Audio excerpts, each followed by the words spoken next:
So today we have a 1989 PRS Standard 24. So this is the model that really started it all for Paul Reed Smith.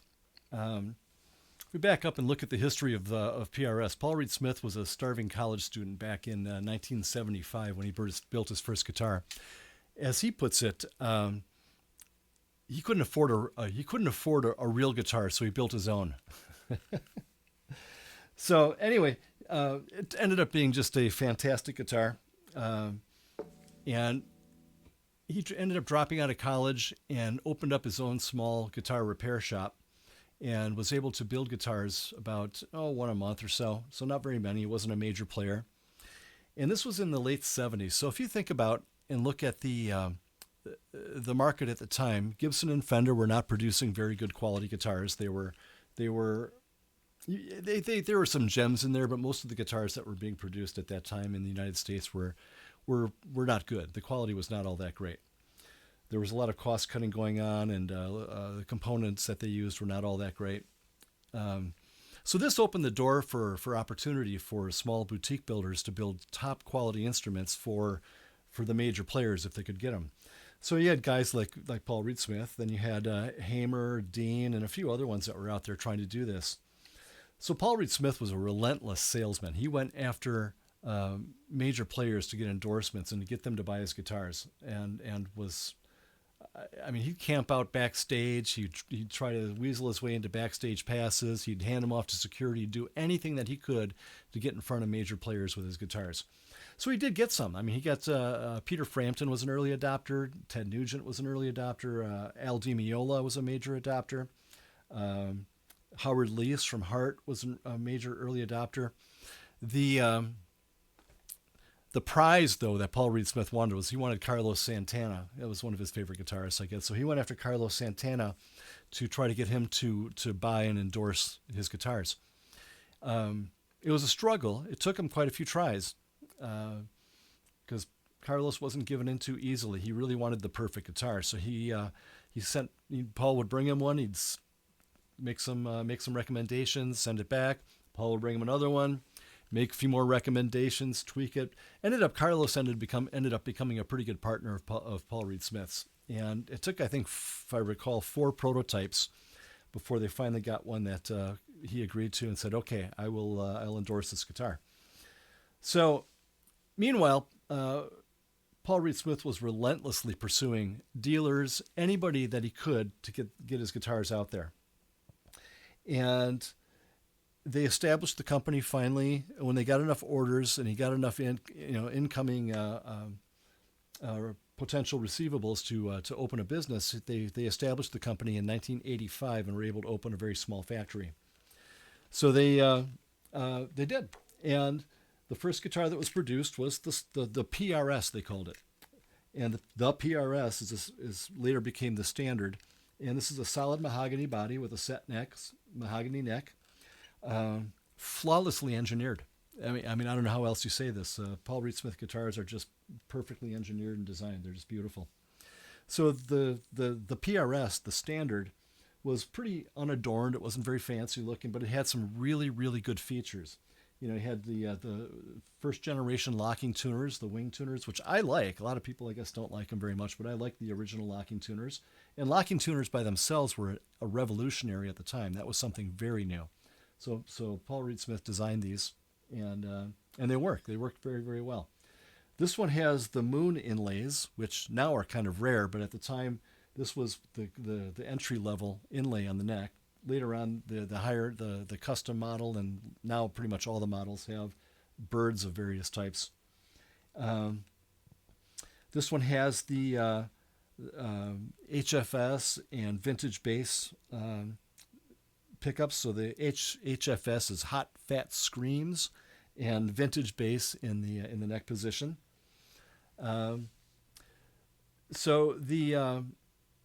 Also, the first generation PRS guitars had what's called a sweet switch. So a sweet switch is kind of unique. What this does is it emulates the sound of a cable. Because if you put yourself back in the early 80s, wireless guitar transmitters and receivers were a new thing.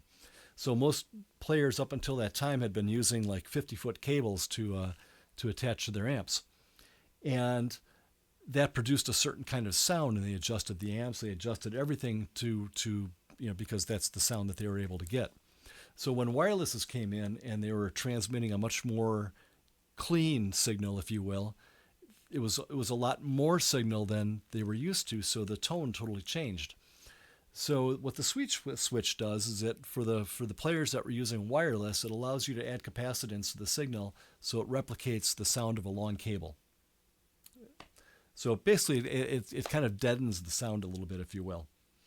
So this guitar, PRS, something else that was unique about PRS at the time was they had, instead of a toggle switch or a slide switch, they had a rotary switch for the pickup selector. So in the first position, you get the humbucker in the bridge. Second position, you get the two outside coils. It gives a kind of a Gretschy sound. And then in the third position, you get the inside coils in series, so that gives us kind of like a really powerful Strat kind of sound. And then you get parallel coils in the fourth position, gives it a really clean, crispy little single coil sound. And then in the fifth position, you get the neck humbucker. So again, this one that I have here, this one I got in 1991, I believe it was. So this was my first PRS. It's a 1989 Standard. And at the time, I had just joined the Pontiac Blues Band in 1990. And we were gigging a lot. We were probably doing eight, sometimes 10, 12 shows a month. So playing all the time, and I only had 3 electric guitars at the time. I had my 1969 Gibson ES330. I had my 1975 Rickenbacker 481, and I had my 1963 Gretsch Corvette. So the Rickenbacker was not exactly a blues guitar, and wasn't really great for playing blues on. The Gretsch was a wonderful guitar, but very unstable sound, just very unstable. I mean, the guitar would not stay in tune for more than a song or two at a time, and it's just would not stand up to the gigging schedule that we had. So I played my Gibson all the time, and I beat the hell out of it. I had a very aggressive style at the time. We were a loud, fast band, and I used to bang and have a very heavy attack, and I went through a lot of strings. And I just beat the hell out of that guitar, and it's an old guitar, and it got kind of beat up, and I tell you, I became a master at being able to change a string on my Bigsby equipped 69 Gibson within about 24 bars of bass solo. So anyway, I was on the hunt at the time for another guitar to have as at least a backup for the Gibson, or just something else that was more stable and a better quality guitar for what we were doing. So I'd never really heard of Paul Reed Smith before, and was looking at a bunch of different guitars, looking at Strats and looking at all kinds of different things. And I went to see some friends of mine play a band called Leroy Airmaster, and their guitar player, the amazing guitar player Bill Stone, who's absolutely one of my early guitar heroes. Bill Stone was playing a PRS, and I didn't know anything about him. I thought, oh, okay, Bill's playing it, must be good, right? But anyway, they invited me up to play, and Bill let me play his guitar, and I just was blown away. It was the sound just seemed to like leap out of this guitar, and it was so nice to play. It was just a wonderful experience playing his guitar. So I was convinced I had to have one. So there weren't very many of them around at that time. It was still a brand new company, new name.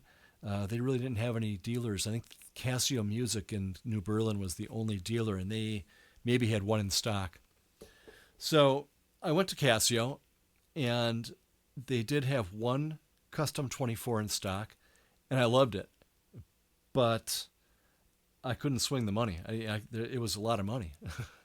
So I was talking to my sales rep there, and my sales rep, by the way, was really tall guy by the name of Greg Koch. And Greg, I've known Greg actually since high school, but Greg was working at Casio at the time selling guitars, and a long time ago. And I asked Greg, I said, you got anything else? You got another one in back or anything like that that I can look at? So he kind of dragged his feet a little bit and went back and brought this one out. And I think he was actually kind of trying to hide it for himself, and wanted to buy it himself, because it's a very special and very good guitar. So anyway, so I ended up buying this from Casio Music in I think it was 1991, and this guitar very quickly became my primary gigging guitar and working guitar. I played this thing relentlessly from 1991 until I got another PRS in 1998.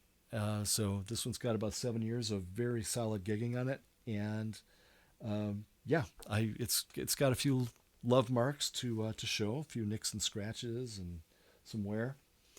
Anyway, so I've owned this guitar now for 34 years, almost 35 years, and it's been in the shop exactly once for a setup. Other than that, this thing just is remarkably stable for a wood body guitar like this. So let's go through it. I'll show you some of what it has. It's just a fantastic, fantastic instrument, So I'm running that right now.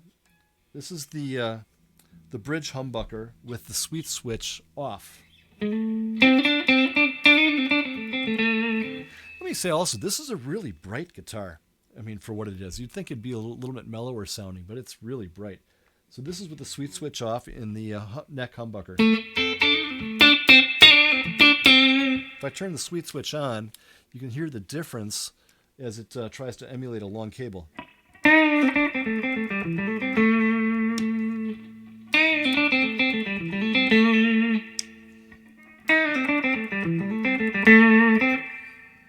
So if I go, this is actually the fifth position is the neck humbucker. So if I go into the fourth position, which has the outside coils,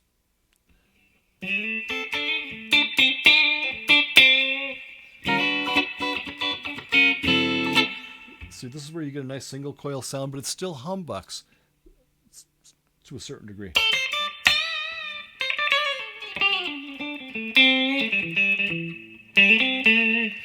Throw on this. That's with the sweet switch on. So I turn the sweet switch off.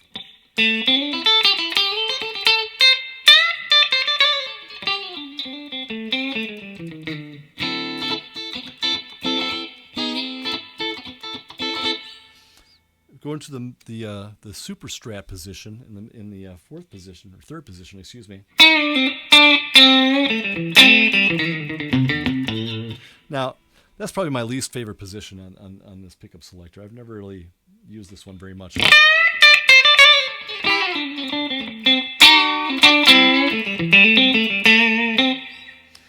If you go into the second position, we get a little more Gretschy sound, I think.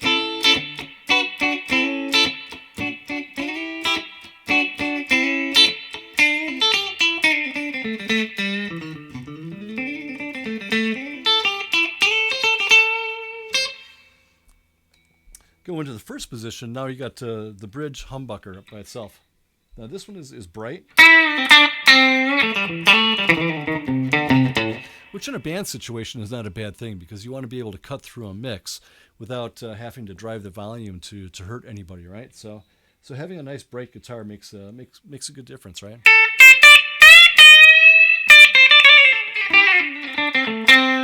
You can always engage the sweet switch to dull it a little bit.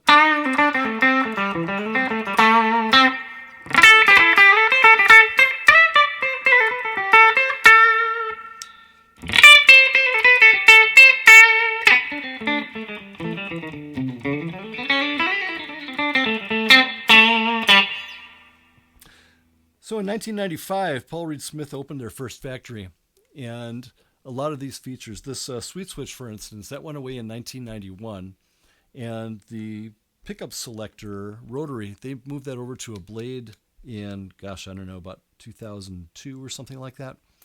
But